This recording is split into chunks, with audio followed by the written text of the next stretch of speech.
Welcome back, everybody. I'm going to do another video on this saw again out in the woods. I tried to just do a quick video on it. Us out in the woods for about 5 hours with this saw, and I went back to go get it, and well, I didn't hit the record button. We'll do it again. But I wanted to bring you kind of an update on this 562XP-G. What have I noticed? Thoughts, just off the bat. It's a pretty damn fast saw. With auto tune, you will notice that the more tanks and the more time that you put on the saw, the better it gets. What I have changed about the saw is I put, instead of a 20-inch bar, I put a 28 on it, and this is the 595, 97, 21 with 93 drivers. It's a 50 gauge 3/8. It's a 28-inch bar, and I'm running it with an X-Cut C83 chain. This is the first time using this version of X-Cut chain. I normally run Oregon chain. I think it's LP. I forget what Oregon 3/8 chain I run on my 372. And that's a great chain. I love that chain. I know where it is. I know how it cuts. This X-Cut 3/8 chain is it was pulling down standing dead oak. That was, I think they said it was standing for 3 or 4 years. It pulled this 28 through it like it was nothing. It was great. I did notice it tends to drift a little, and when I put it back on the grinder just to smarten it up a little bit, I did notice a couple of the rakers were just a little tweaky. But again, that's what you get out of the box. It was pretty damn good. Now, for the saw itself, the heated hand grips. I don't know when you would use these. Maybe if you're in Siberia, they just get hot, and they get hot really fast. It's nice to have heated hand grips, but I think for the day we were running it, I just wanted to run it. In the first video, I turned it on, it got hot fast. It was probably high 30s. And I flipped them on just to see. And I typically like to try to run, if I can, without gloves. The knit gloves that I normally get, I can't find. So I was running it without it. And I said, let's just flip on the heated hand grips. And it was way too much heat for that, which is good. So if you're out in the snow and all that kind of stuff, the heated hand grips will aid as you're picking the saw up and dropping it in the snow. I think it'll probably aid to dry those out, and also aid to dry your gloves out as well. So the heated hand grips are way nice. The starting, while it was hot, I have a first generation 550, and when it's heat soaked. And when I say heat soaked, I mean you're in the cut bucking a 30-inch, 20-foot log. That's heat soaked. And when I'm in it, I'm dogging it. I'm keeping the revs up, but it's obviously heat soaked. And on that 550 first generation, when it's heat soaked and I turn it off, I do have to put it into high idle, and it cranks first time every time. And I think the Gen 2, the Mark II 550, they have cured that. The 562, however, we were cutting 30-inch logs all day long. We were probably in the cut. We were in the woods for 5 hours. In the cut, meaning this thing is full bore in wood all the time. I probably have about 2 hours in the cut. Every time I turned it off, flipped it back on, I turned it off and then pull it. It pulled every single time. It does cool down rather rapidly, though. After about 10 minutes, you got to stick her on high idle to get her going. But if you're in it, maybe 20 minutes. But less than 20 minutes, first pull every time. It's amazing. So let us get in a little closer, and I can go over some of the things that I've noticed with a 28-inch bar. I've never run a 28 before. On the 372, I've run a 24, and a 24's kind of nice. The 28, however, you can stand up and just drop the saw in the wood and stand up and buck. And wow, that's nice.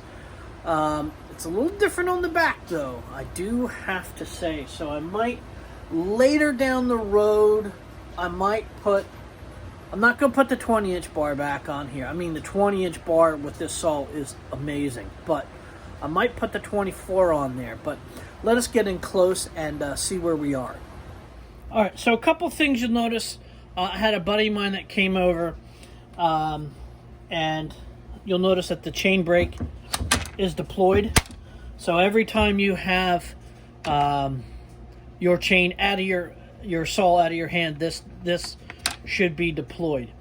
I did notice on this saw, this handle is a little larger due to, I think it's in general, the handle is larger for this saw, but also with the heated hand grip. So I don't know if the difference between the heated and the non-heated grips are the same in diameter. It feels good to the hand. It is, however, very nice to deploy the brake. That is very positive. This is one of the reasons why I chose Husqvarna. The handbrake, as you go to flip it through or just to extend the knuckles, it is very positive. Still, when I ran my 024s and 026s, it was very kind of rubbery. When you go to release the brake, this is very, release the brake is super positive. On a still, this tends to be very mushy. The AV that's on the stills is a little kind of mushy, where this feels a lot more taut. Now, the thing that I've noticed about this chain, this C83, okay, there's a C85, which is 58 gauge, where this is 50 gauge, so this is a C83. That's the difference. This is a very low stretch chain. When I was out, I think I only adjusted this just a tweak after the first 10 minutes, 15 minutes, half a tank of fuel. So I noticed that when this got a little droopy for my liking, I looked at the tank, it was half a tank. So I don't know how much that was. One thing I do need to get for this saw are the dogs. Okay, the standard dogs that come with it are okay. I want the larger dogs.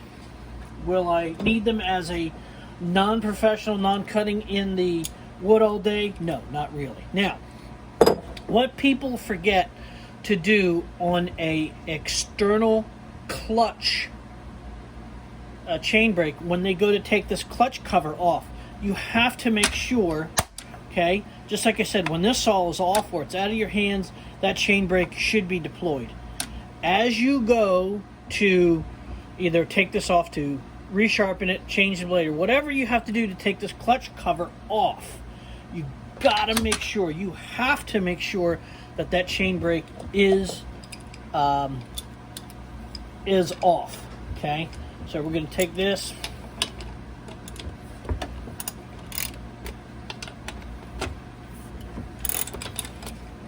okay. Again, me being a home gamer, not out in the woods all day, I mean, I'm out cutting firewood all day long and dropping trees, okay. I do like the captured bar nuts. I wish my 372 had it. I got to find out which clutch cover will fit an old 372 that has the captured bar nuts, but I don't think anybody does. All right, so I got probably 3 hours of cut in the woods. Okay, the oiler is cranked all the way up. All right, you guys see? Okay, every day I cut with this, every time I cut with this, this comes in and gets cleaned out. And I'll blow it out with the air chips. But, okay, so the saw is very clean. It's not over oiled. I think probably because of a little bit of schmutz that was on there. We were cutting dirty wood at the end of the day. That's why this is mainly. But clutch cover is nice, and not too bogged up. So outboard clutch on the 372. This clutch and this housing are on the inside of the engine. I do like that they go through their engineering department and they say, you know, an outboard clutch because of centrifugal force and all that. I'm not gonna. To me, it keeps the saw thinner. It keeps it more compact. So let's take this bar off. Ouch. Chain is sharp.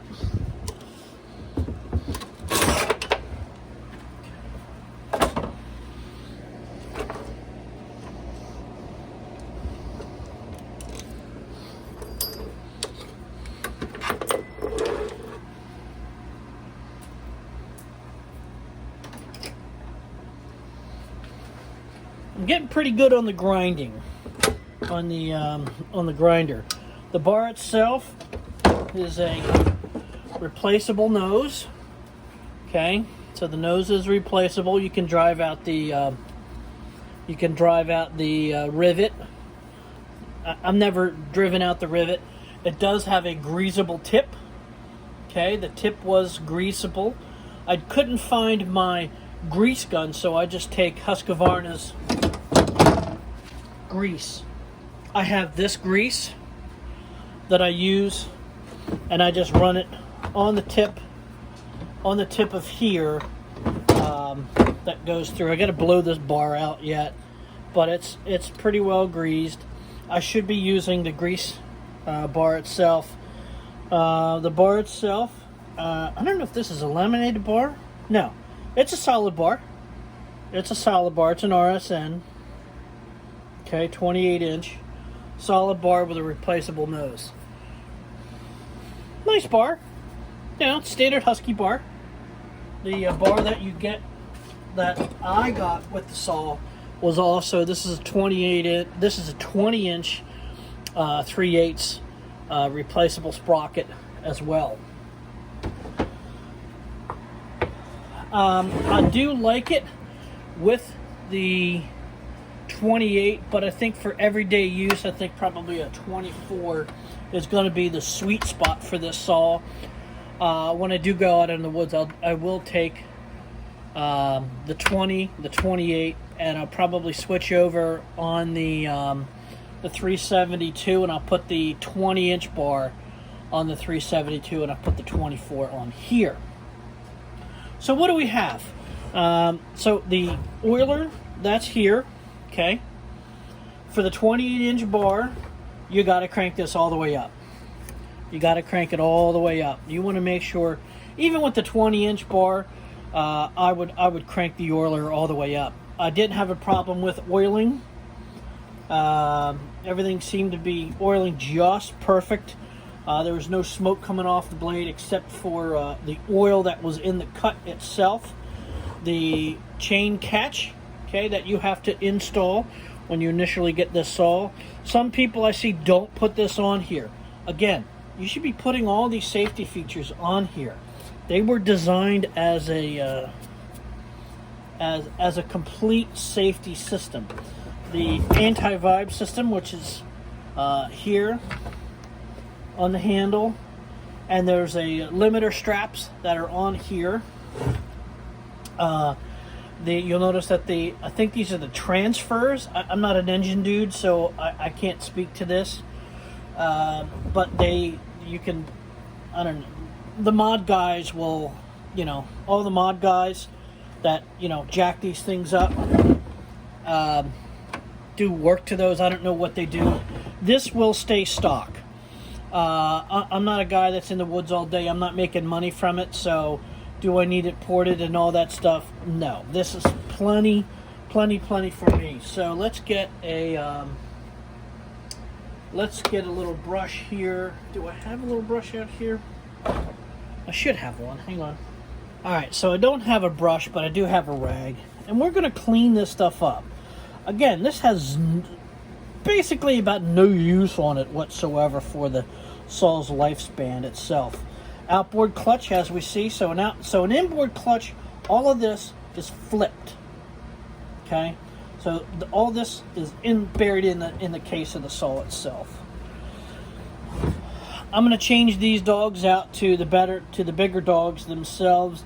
They gripped okay. The bigger stuff with the bad bark on it, it didn't grab into the log and it would slip. It's okay on just freshly fallen stuff, but the older stuff that we were cutting, okay, it's a little close to the case. I like it to be out a little farther so that the exhaust, okay, you'll notice that the exhaust up top goes out kind of this way. I didn't notice any heat issues. The very limited stuff that we have on there burns rather clean. Okay, I'm running Husqvarna's pre-mixed stuff, so this saw, likes it every single time. The anti-vibe I really like. The safety features, the chain catches are very good. This saw spools up like my 550 does on a 28-inch bar. It has zero lag to spool up. I mean, you just nail it and up it comes. I can't imagine one of these things with a muffler mod and it woods ported. It's got to be totally insane. So let's take the cover off the old girl and see what she's got.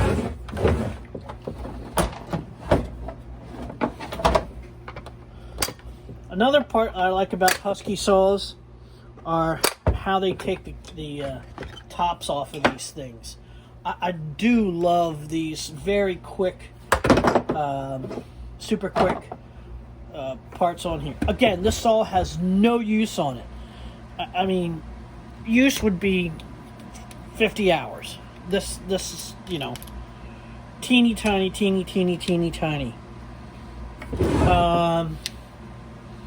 We got a little bit of fines in there. Again, this is no use on it. You can't see, but in there are some fines. We'll blow that out with the air gun. Let's get that. Now, I don't know if it is the upgraded version, whatever version. This comes with this style of filter. The original ones came with the filters that are in the 550. Let me show you that one. So if I remember correctly, let me put this back on here so I don't get any fines in the carb.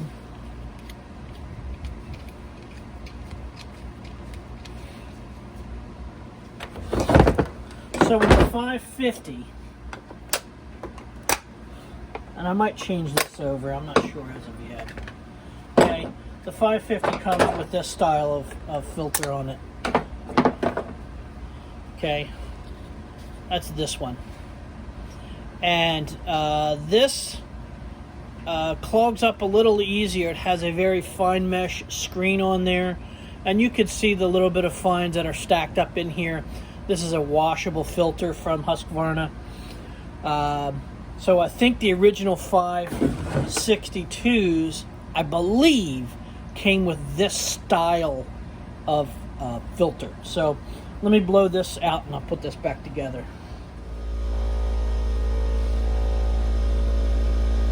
Alright, so that's all blown out. Get this in there.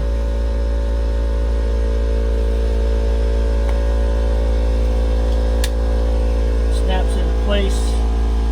Covers good.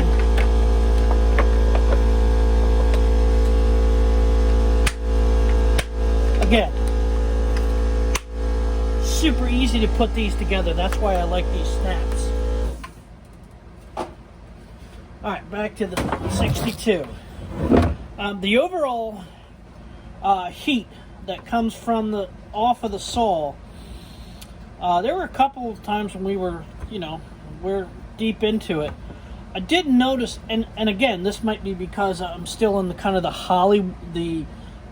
the honeymoon stage with this saw, but it revs so easily. I do like the Decomp lever. I know a lot of guys don't like that. The pro guys will pull that off. I get it because they leak. I totally get it. Again, I'm not going to be driving this thing 10 hours a day, 7 days a week, so that's not a big thing. I do like the primer bulb. I do like that.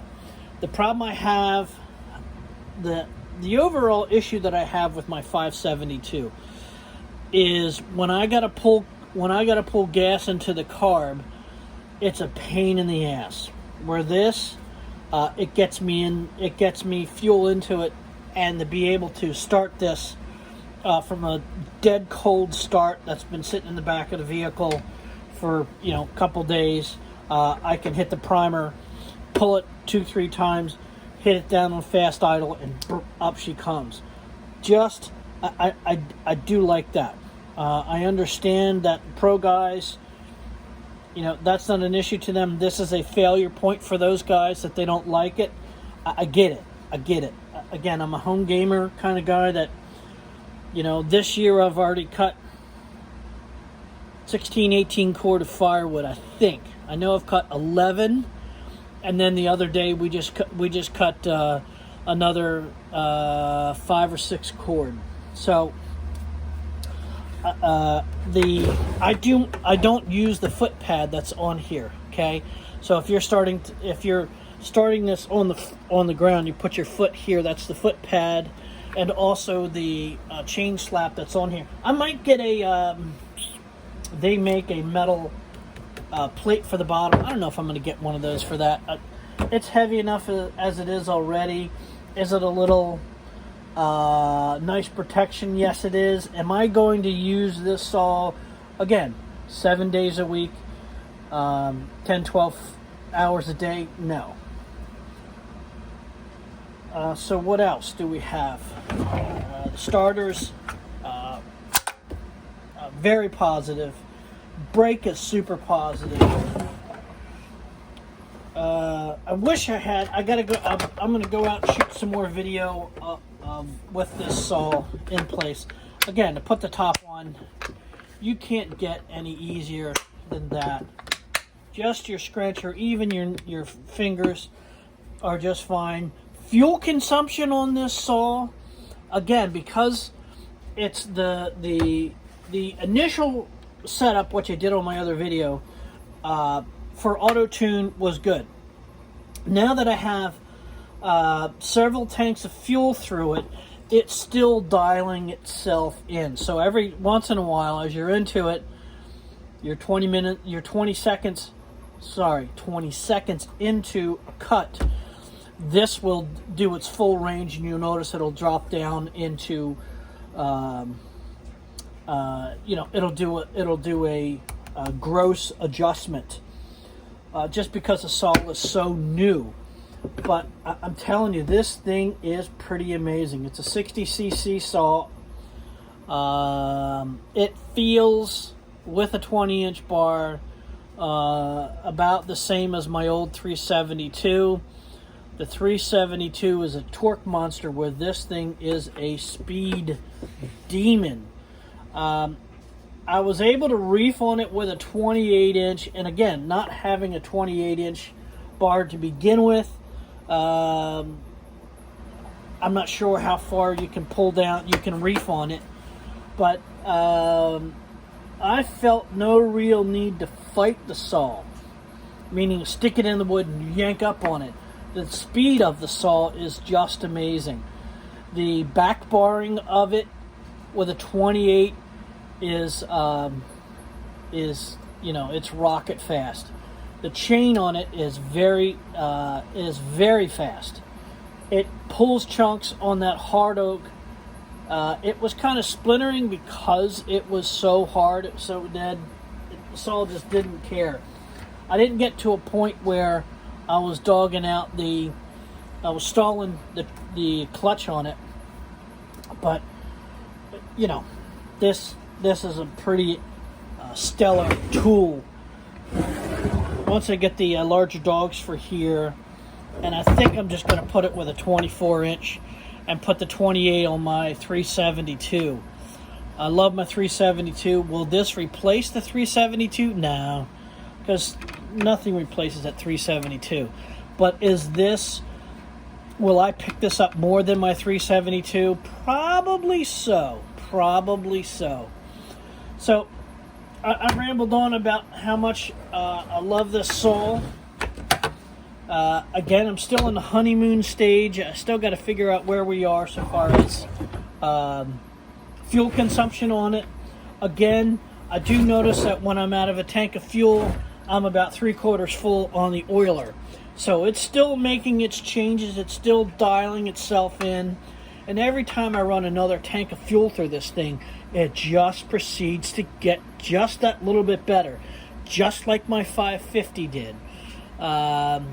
You know, again, these saws, once they get the gross dialing of the auto-tune done, which should be about the first tank, every tankful after that, it just raises the bar just that little much. And that's where this is getting to.